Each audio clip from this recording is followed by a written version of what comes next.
5व्या श्लोकमध्ये तुमचं सर्वांचं मनपूर्वक स्वागत. मना पाणिनी नीच कामू नसावे, मना मानसी दुःख आणू नसावे, मना सर्वता शोक चिंता नसावी, विदेहीपणे मुक्ती भोगीत जावी. समर्थ या श्लोकामध्ये मनाला अतिशय मोलाचा सल्ला देत आहेत. नीच कामू नसावे म्हणजे काय?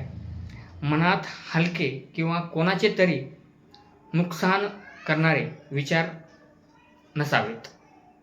दुःख आणू नसावे म्हणजे अनेकदा आपण स्वतःच जुन्या आठवणी काढतो आणि भविष्याची भीती बाळगतो आणि स्वतःला दुःखी करतो.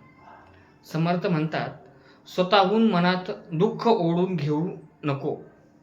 शोक चिंता नसावी, केलेल्या गोष्टींचा शोक आणि येणाऱ्या काळाची चिंता म्हणजेच एन्झायटी सोडून दे. विदेहीपणे मुक्ती भोगीत जावी. विदेही म्हणजे देहाच्या पलीकडे जाणे. संकटे आली तरी मन शांत ठेवणे म्हणजेच जिवंतपणे मुक्तीचा आनंद घेणे. आजच्या युगात जर सांगायचं म्हटलं तर आपण अनेकदा ओव्हर थिंकिंग करतो म्हणजे विचाराचे शिकार होतो. माझ्यासोबतच असं का झालं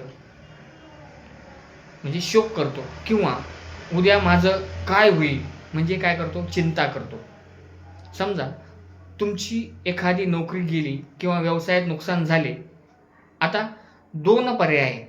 एक तर रडत बसून स्वतःला दुःखी करणे, शोक व्यक्त करत बसणे, आणि दुसरं जे झालं ते विसरून ते ॲक्सेप्ट करायचं आणि शांत मनाने पुढचा मार्ग शोधा, असं समर्थ म्हणतात. परिस्थिती कधी कशीही असो, मनाची शांतता ढळून देऊ नका. हीच खरी मेंटल हेल्थ आहे किंवा मानसिक आरोग्य आहे. हे आपण या समर्थांनी सांगितल्याप्रमाणे तुम्ही विनाकारण चिंता करता का, किंवा जुन्या दुःख आठवीत अडकून पडता का? समर्थ रामदासांनी यावर जिवंतपणे मुक्ती मिळवण्याचा मार्ग या 5व्या श्लोकामध्ये सांगण्याचा प्रयत्न केलेला आहे.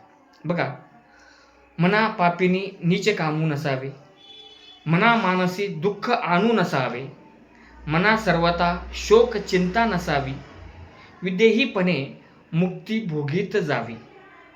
म्हणजे समर्थांनी अतिशय सोप्या शब्दामध्ये सांगण्याचा प्रयत्न केलेला आहे. बघा, मना कोणाचं वाईट करण्याची विचारही करू नकोस. स्वतःहून स्वतःला दुःखित अजिबात करू नको. भूतकाळाचा शोक आणि भविष्याची चिंता सोडून दे. जेव्हा तू या विचारातून बाहेर पडशील तेव्हाच तुला खरं समाधान मिळेल.